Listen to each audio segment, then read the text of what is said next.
Hoje nós vamos analisar Mateus 7, de 15 a 20. É importante você dar uma pausa se você ainda não leu nesse vídeo, ir lá ler, estudar, ver o que o Espírito fala com você e depois você volta para cá para a gente estudar juntos esse texto, tá bom? Vamos pro vídeo? Depois do apelo do último vídeo, no Sermão do Monte, Jesus vai fazer algumas ressalvas, principalmente quanto aos falsos mestres e profetas. Isso é algo que tem desde o Antigo Testamento. Na época de Jesus tinha muitos e hoje também a gente tem muito. Então é muito importante a gente ficar de olhos abertos para com falsos profetas, pastores, mestres, bispos e aí por aí vai, padres e tudo mais. Jesus vai falar sobre lobos com pele de cordeiros, pessoas que parecem ser boas, mas na verdade são devoradores de ovelhas. Os lobos se disfarçavam às vezes dentro do rebanho, ali com muitas ovelhas, e os pastores não conseguiam reparar. Quando estava muito mais perto, o lobo atacava não só as ovelhas como os pastores. Tinham 3 tipos de pastores na época de Jesus.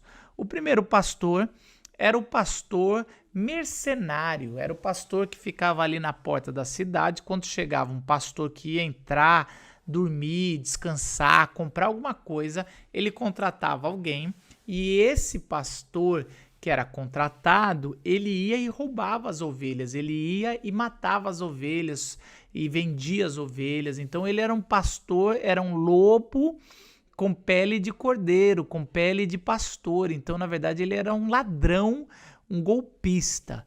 O segundo era o verdadeiro pastor contratado, Então, ele era um cara que ganhava vida pegando as ovelhas dos outros e ficando um tempo ganhando, tipo um guardador de carro que fica na rua.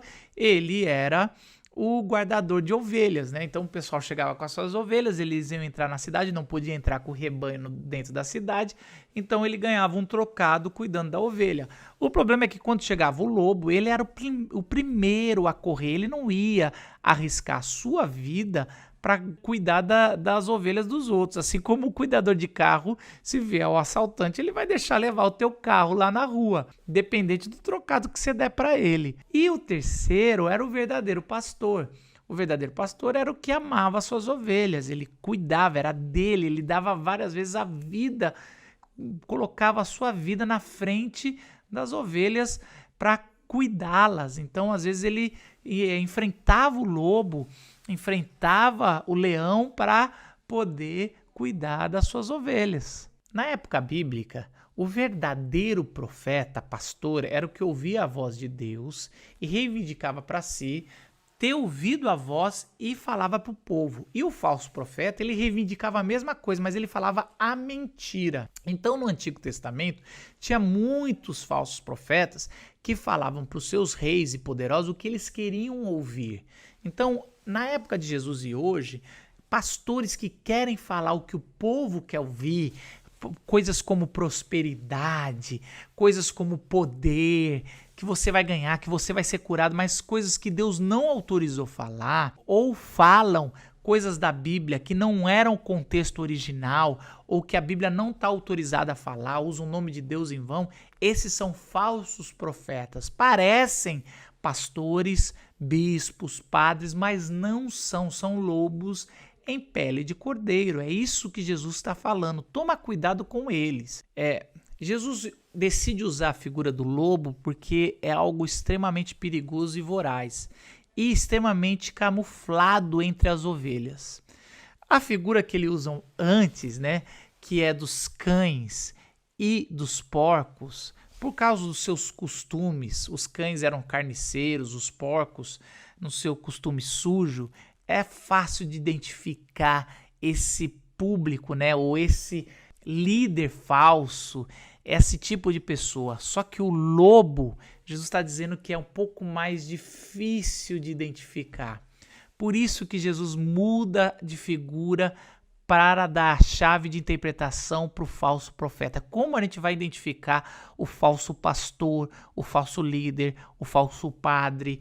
Quem que é o cara que parece piedoso, parece que expõe a palavra de Deus, mas na verdade está usando o nome de Deus em vão, está enganando, falando mentiras em nome de Deus, falando coisas que Deus não autorizou falar. No versículo 21, Jesus vai dizer o seguinte: nem todo aquele que diz Senhor, Senhor entrará no reino dos céus, mas apenas aquele que faz a vontade do meu Pai que está no céu. Olha só, Jesus vai falar sobre aquele momento final, e várias vezes ele usa essa figura, esse momento de julgamento final, aonde nós estaremos diante do justo juiz, e alguns vão dizer Senhor, Senhor, e aí ele vai falar sobre alguns dons que alguns vão reivindicar como se tivesse usado em nome de Deus. Então ele vai falar, ó Senhor, no teu nome eu profetizei, eu falei coisas claras em teu nome do que ia acontecer, do que estava acontecendo,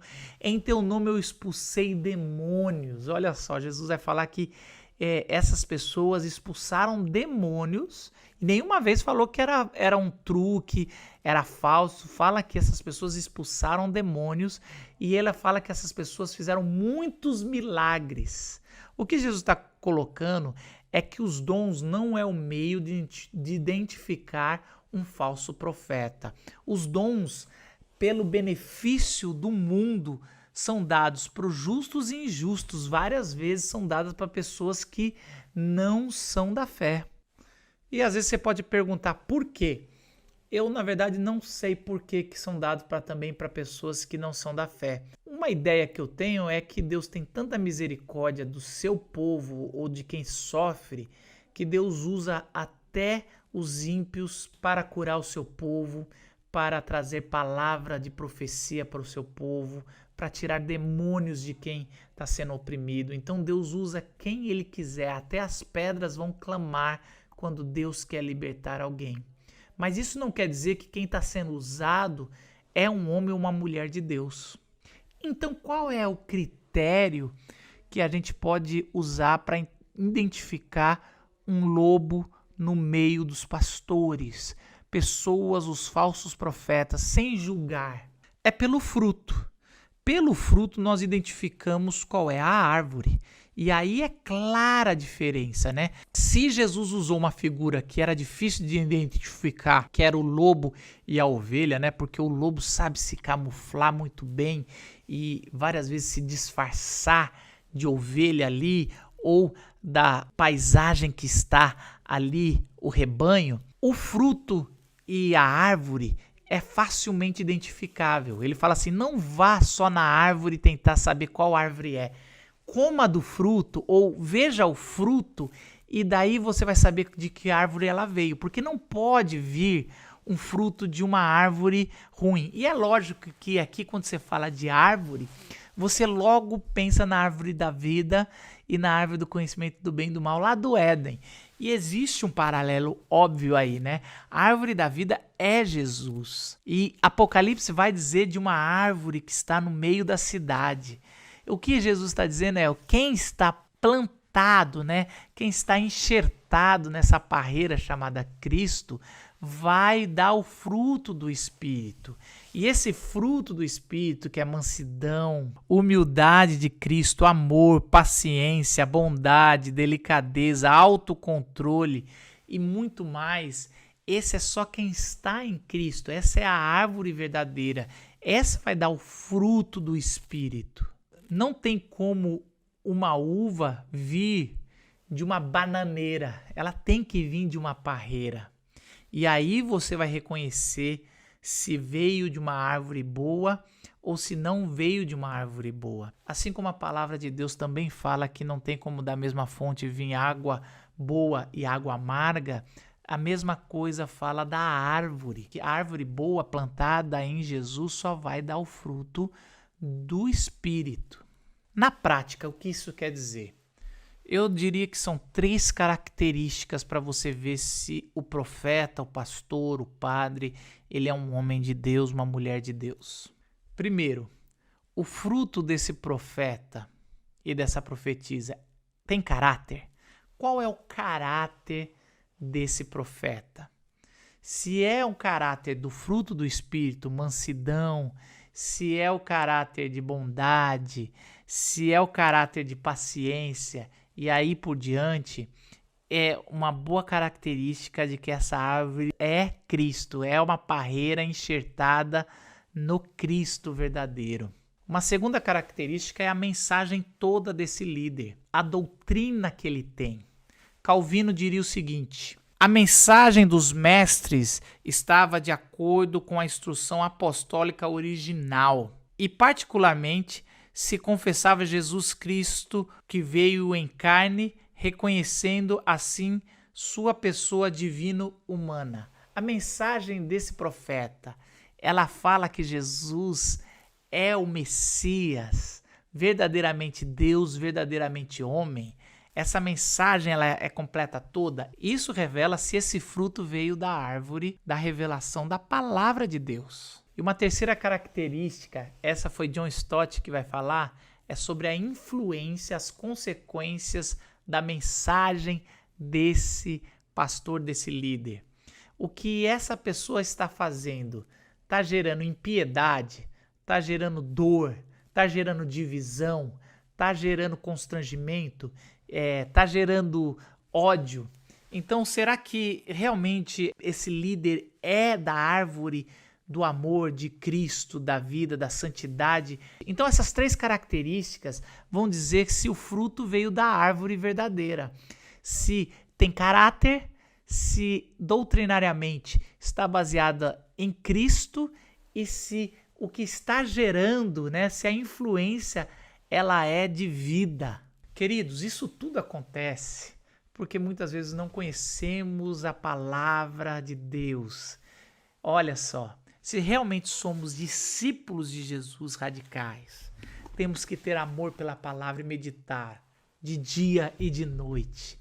Assim, consumir, ter essa palavra e não só ler a palavra, mas deixar a palavra nos ler.